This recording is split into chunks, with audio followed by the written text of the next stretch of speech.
My love YouTube family, welcome back to my channel. আর তোমরা নিশ্চয়ই ভাবছো আমি এতদিন কোথায় ছিলাম, হঠাৎ করে আবার কোথা থেকে আসলাম।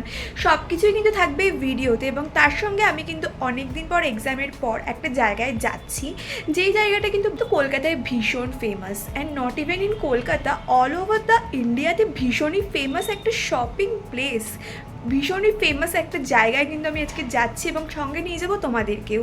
তাই জন্যই সময় একদম নষ্ট না করে ক্যামেরা অন করে কিন্তু আমি আবার বকা শুরু করে দিয়েছি। যেমনটা তোমরা দেখতে পাচ্ছ, আমি কিন্তু ফুললি রেডি, এবং এই দেখো একটা টপ পরেছি, ভীষণ কমফোর্টেবল। এটা অ্যাকচুয়ালি এটা আমি কিনেছিলাম কিন্তু মিন্ত্রা থেকে। যদি তোমাদের দরকার হয় লিঙ্কটা, তাহলে পরে প্লিজ নিচে কমেন্টে আমাকে জানিও, আমি কিন্তু তোমাদেরকে লিঙ্ক প্রোভাইড করে দেবো। এটা ভীষণ ভীষণ কমফোর্টেবল, ফুললি কটন। এটা তোমরা অবভিয়াসলি সামার্সেও পরতে পারো, আর এই জন্যই কিন্তু শপিং করতে গেলে ভীষণ কমফোর্টেবল জামা কাপড়ের প্রয়োজন হয়। তাই জন্যই কিন্তু আমি এটা পরে নিয়েছি সময় নষ্ট না করে। তো চলো তাড়াতাড়ি করে বেরিয়ে পড়ি, অলরেডি আমি লেট। তো দেখতে থাকো আর সঙ্গে থাকো। ফুল অন প্রোটেকশন নিয়ে আমি একদম রেডি, এবার জাস্ট বেরোবো।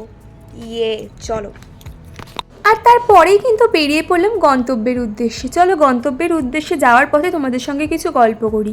তোমরা নিশ্চয়ই ভাবছিলে যে এতদিন কোথায় চলে গিয়েছিলাম আমি।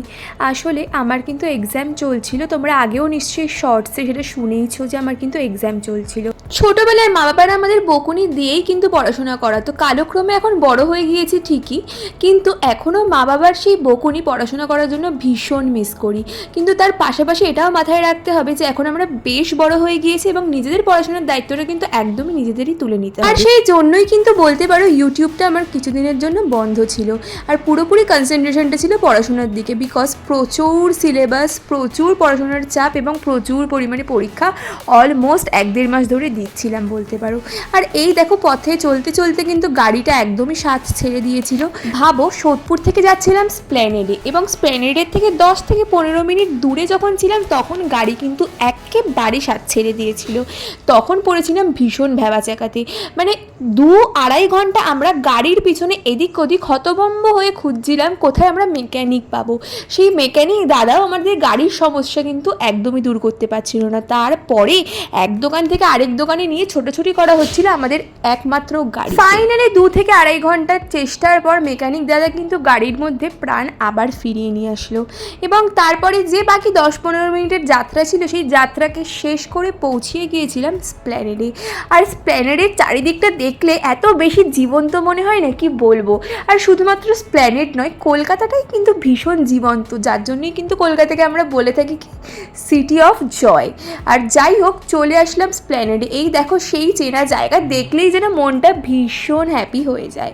আসলে সময় কিন্তু হাতে ভীষণই কম ছিল, হাতে একদমই সময় ছিল না, যেমনটা তোমরা দেখতে পারলে।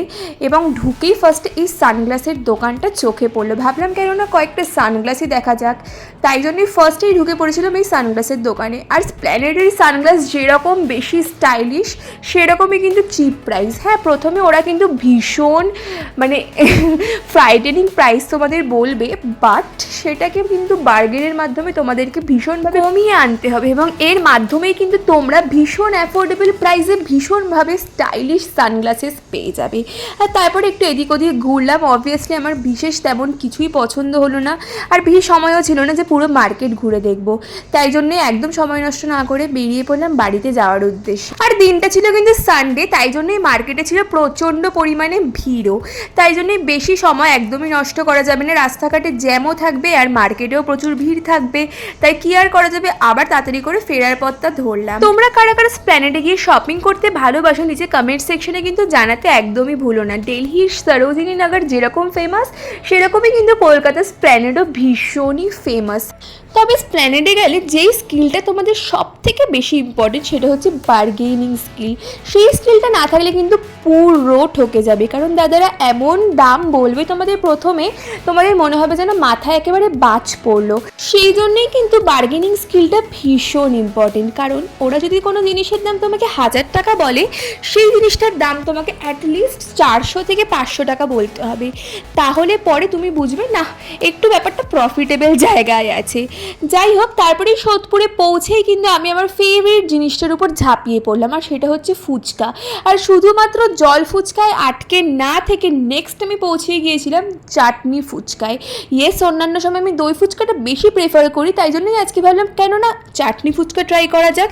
তারপর চাটনি ফুচকা একদম ভালো করে টেস্টি খেয়ে নিলাম, আর তারপরে কিন্তু খেয়ে দিয়ে চলে আসলাম বাড়িতে। সো আমি জাস্ট বাড়িতে আসলাম।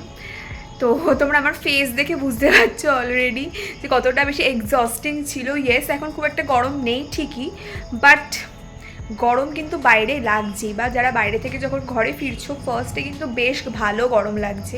সো এই ব্যাপার। তো এরকমই আজকে ঘোরাঘুরি, কিছু প্রবলেমসও দেখতে হয়েছিল তোমরা তো শুনলেই সেটা ভিডিওতে। তো এভাবেই গেল আজকের দিনটা। তো দেখা হচ্ছে পরবর্তী একটা নতুন কোনো ভিডিওতে। যদি তোমাদের আমার ভিডিওটা ভালো লেগে থাকে, আর এখন যদি তোমরা আমার ভিডিওটা দেখে থাকো, then please do subscribe to my channel, like and share my videos with your friends, family and loved ones. দেখা হচ্ছে পরবর্তী একটা নতুন ভিডিওতে।